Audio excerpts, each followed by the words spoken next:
sabendo tudo. Mas voltando aqui a uma questão, agora dentro da pauta de saúde. O que significa, na opinião de vocês, ter saúde? Porque hoje a gente faz o diagnóstico, a gente que eu digo os profissionais de saúde, da doença, né? Mas o que é ter saúde, na opinião de vocês? Muito bom o que você falou, né? Porque é muito difícil você diagnosticar a saúde, falar, pronto, você está saudável, né? Avaliei tudo e sinto que você está saudável. Se a gente for olhar o que falam todas as diretrizes, organizações, né? Seria um completo bem-estar físico e mental. E aí eu pergunto quem é esse ser? Se você conhecer algum, me apresente, porque dificilmente, né, um ser humano com tudo que ele lida e com tudo que ele precisa entender, inclusive para se sentir saudável, dificilmente ele estaria num completo e total bem-estar físico e mental, né? Mas eu também não concordo que a ausência de doenças seja simplesmente o que determina a saúde, né? E o que eu entendo hoje, atendendo em consultório, né, já há algum tempo, é que é muito específico o que é ser saudável para cada um, sabe? Então, por exemplo, para o Paulo, se ele não conseguir acordar, fazer o treino dele, subir na bike, comer, ele não se sente saudável, mesmo que eu tenha um exame dizendo você está completamente saudável. Somos dois, então. Que é o que as pessoas usam muito hoje, né? Exato. O pessoal às vezes Eu tá, estou sei lá, saudável. muito Eles acima do peso, mas mostra, olha só, Eu o exame estou tá tirar 10 saudável. no exame. Tirou Exato. 10 no exame, tá lindo. Eu gosto muito de um estudo que mostra, né, o Blue Zone, não sei se você já leu sobre esse estudo, que sim. fala exatamente quais são os pilares que trazem aí mais longevidade, né, que realmente são aí a longo prazo que determinou a saúde dos centenários, né? Esse estudo, para quem não conhece, ele fala onde as pessoas viveram mais e melhor no Exato, mundo, né? eles Vários mapearam lugares, os locais onde esses centenários viviam para verificar o que fazia essas pessoas, né, viverem por tanto tempo de uma forma tão saudável. E encontraram alguns pilares, né? E são pilares que hoje dificilmente a gente encontra na vida moderna, né, de todos nós aqui. Eu acho que se a gente for colocar aqui no papel e marcar xizinho, a gente não vai completar os 9, né? Muitas vezes, quando eu estou junto ao meu paciente, o que eu tento observar é quais são os seus objetivos e o quão funcional você está para atingir esses objetivos, né? Objetivos de vida, objetivos de trabalho, objetivos de relacionamento. Então, muitas vezes, porque não existe uma saúde, né? Você vai falar saudável, de 0 a 100, quão saudável? Né? Então, existem, acho que, níveis de saúde e é muito, muito particular. Eu costumo sentar com o meu paciente, a gente faz essa roda mesmo da vida dele. O quanto você acha que você está funcional nessas coisas que são importantes a você.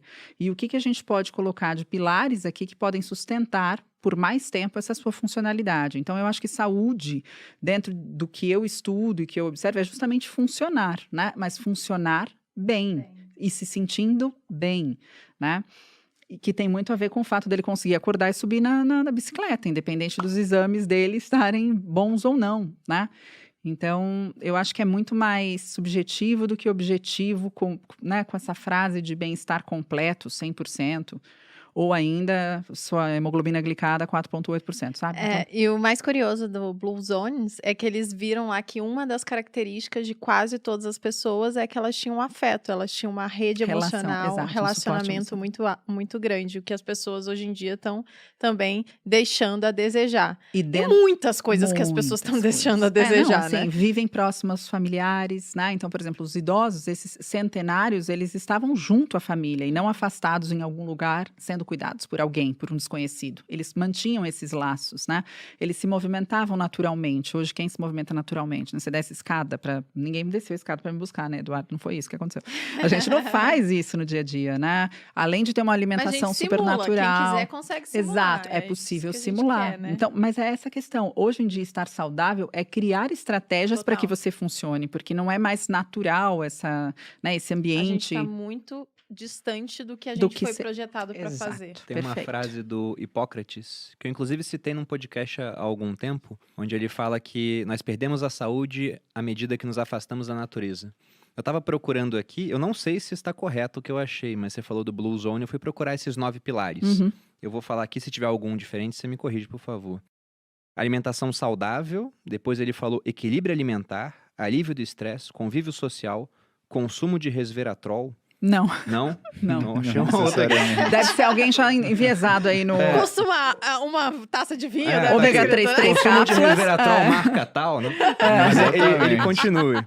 Fazem parte de grupos saudáveis, possuem e praticam algum tipo de religião Isso. possuem senso de propósito. Que é aquilo que a gente Exato. falou do É, ter um porquê, o né? propósito, religião, a Afeto. fé, né? Afeto. Então, muita coisa aqui Alimentação não... saudável, atividade física, se mover naturalmente. Eu não vou lembrar de cabeça os 9, mas eu posso depois deixar pra gente colocar o link do artigo, que é muito legal. Mas muita coisa aqui, então, vem de relacionamento também com outras pessoas. Super, Não é super. só, como você falou, né, índices num papel. Exatamente. E é aquilo também, né? Eu atendo pessoas que têm esses índices num papel muito bons, estão em busca de emagrecimento, de mudança estética, de qualquer questão, e estão extremamente não saudáveis mentalmente, né? E emocionalmente. E a busca por saúde vem daí, né? Mas a pessoa acredita, né, que ela está ali e ela vai resolver, por exemplo, o peso na balança ou a estética corporal e que a partir dali ela estará extremamente saudável. Enquanto que a saúde dela está em outro lugar, né? A ausência da saúde está em outro lugar naquele momento. Eu lido muito com esse tipo de paciente, principalmente, né? Que por conta de uma série de questões do lado de fora, vão buscar aí um auxílio e acabam, nesse processo, adoecendo ao invés de melhorando a saúde.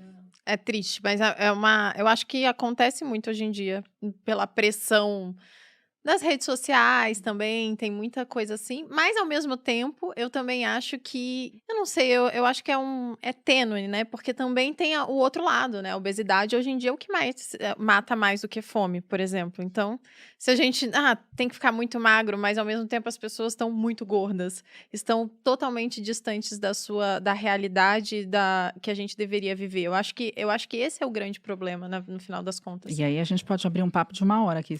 Com A certeza. gente pode abrir um papo de Tá. 1 hora. Mas, por exemplo, como identificar, assim? Porque só o exame no papel não é suficiente. Não. O cara pode ter lá um exame muito bom e você vai avaliar clinicamente e você fala, nossa, esse exame é dessa pessoa, você se surpreende muito às vezes com isso. Um cara que clinicamente parece que não tá legal, mas o exame dele tá ótimo. Isso é o comum, na verdade. É o comum? É o comum.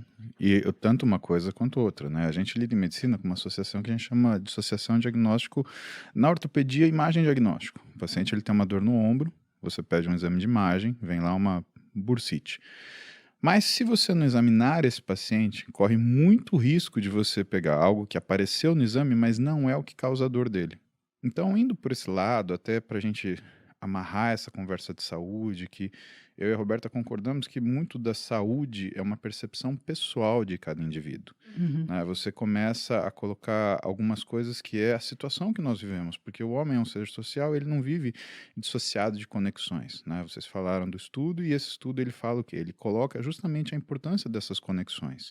Né? E não só isso, uma série de outros que relacionam quantidade e qualidade de vida, condição de saúde e interações sociais. Outros avaliam o que é o bem-estar do ser humano de acordo com as interações sociais que ele tem. Né? E aí a gente traz para esse momento presente e você que trouxe a questão das redes sociais, que eu acho fundamental. Por quê? Porque nós somos uma sociedade em transição. Nós conhecemos o que é a capacidade de comunicarmos à distância, mas não estabelecemos as regras que nós temos, por exemplo, daquilo que é o que a gente permite que aconteça dentro da nossa casa. Quando você convida uma pessoa à sua casa, você tem coisas que você faz para ela, tem coisas que você espera dela e tem coisas que você não toleraria dela. Ao mesmo tempo, essa pessoa que chega à sua casa, ela tem expectativas em ser recebida e ela tem noção de que existem limites que têm de ser respeitados. Aí a gente fala de 2 caras que têm opiniões, eu acho que razoavelmente diferentes, e que eu vejo coisas interessantes neles para correlacionar com o assunto que você trouxe, que é o Yuval Harari e o Ben Shapiro. Né? Se você pegar o Yuval Harari, pegar o Sapiens dele, ele vai falar de um dos entendimentos que você pode ter, é que se o ser humano não tivesse saído, né, da caça e da coleta, estaríamos muito melhor, e que essa evolução é alguma coisa discutível. Mas na realidade, aí você entra com uma ideia do Ben Shapiro, que é o senso de propósito. Se você estivesse vivendo dessa forma, você não teria senso de propósito. Ok, que ele cita 2 coisas, o senso de propósito individual e o senso de propósito coletivo, que são 2 coisas diferentes. Mas quando a gente olha, por exemplo, aquilo que a gente vive e transporta isso para o que a gente vê na rede social, o que se fala sobre obesidade, o que se fala sobre alterações de padrão alimentar, o que se fala sobre beleza, porque até então A beleza era uma questão meramente estatística. Se 10 pessoas achavam que aquele homem ou aquela mulher era bonita e 12 pessoas achavam que outro homem ou outra mulher eram bonito, logo, essa pessoa que tinha maior número de admiradores era considerada mais bonita. Agora, a história não se processou dessa forma. Os padrões de beleza na Idade Média, eles eram de mulheres acima do peso, Rechonchudas. porque aquilo significava fertilidade. Quando você começou a caminhar, Renascimento, as mulheres ainda eram mais cheinhas, mas tinham mais curvas. Quando você chegou na década de 60 e 70, que você começou a ter a formação de uma mídia, você começou a ter uma mostra do que era a forma da mulher magérrima por causa da moda. Então, isso é bonito. Então a gente tem personagens como, por exemplo, a Twig, que era uma modelo magérrima, né? Que talvez, se ela tivesse respirado fundo, ela pesasse 40 quilos, né? Mas que logo depois a gente tinha uma mulher belíssima, Marilyn Monroe. Ele tá pegando a minha palestra, gente, Não, essa é a a minha... sequência da... Não, essa é a minha aula. Isso é uma aula que eu dava na pós-graduação, quando eu dava aula na HZM e que eu mostrava pros caras. Por quê? É sempre Porque... assim, viu, Roberta? Nossa. Metade das coisas que ele E fala as- na internet foi E eu as coisas falei. que ele fala, que foi eu que falei, ele fala, minha avó dizia. Eu falava, cara, virei a avó do cara agora. É Virei a hora avó de do cara. concordar, Aí Bruno. você- É hora que a gente só Virei assina a a avó cabeça, do né? cara. Sacanagem, vó, avó. Eu falo isso, por quê? E por que eu mostrava isso em aula? Porque muita gente entrava na parte de medicina esportiva, naquilo que era a questão metabólica e de mudança do padrão físico, procurando gerar beleza. Mas a beleza, tanto quanto a saúde, é uma questão muito subjetiva. Assim como o sucesso, né? Exatamente. Eu discordo um Será que pouquinho, beleza é sabia? tão subjetivo? Eu também discordo um pouquinho sobre isso. Mas Existem, posso botar um existem ponto? padrões. Vai lá. Tem uma agora história. começou o podcast, que é sempre assim, eu discordo. Aí Bom. começou, entendeu? A gente Você tá- vê tá- que talvez a gente até concorde, Eu na acho que verdade. talvez a no gente final. vá concordar sobre essa questão da beleza subjetiva ou não. Tem uma história, não é nem mitológica, assim, né? Ela é um fato realmente, aconteceu na Grécia Antiga. Havia uma hétera. Hétera é um nome de prostituta de luxo daquela época, chamada Frineia, que era muito bela. E ficou muito rica, inclusive. Ela se ofereceu para reconstruir uma parte de uma cidade que foi destruída por Alexandre. Só que ela queria o nome dela no muro, né? Alexandre destruiu, Frineia reconstruiu. Não aceitaram. Só que ela foi acusada de revelar segredos do culto da deusa Deméter. E ela ia ser morta por isso. Ela tinha um advogado para defender ela Agora que eu sei. num julgamento, que era o amante dela, chamado Hipérides. E uma hora ele viu, cara, não vai dar, ela vai ser condenada. O que ele fez para mostrar que ela era inocente? Pegou e puxou a roupa dela para ela parecer nua em frente ao júri. E ela era tão bela que os gregos pensaram, não tem como os deuses terem feito alguém tão belo assim e essa pessoa ser má.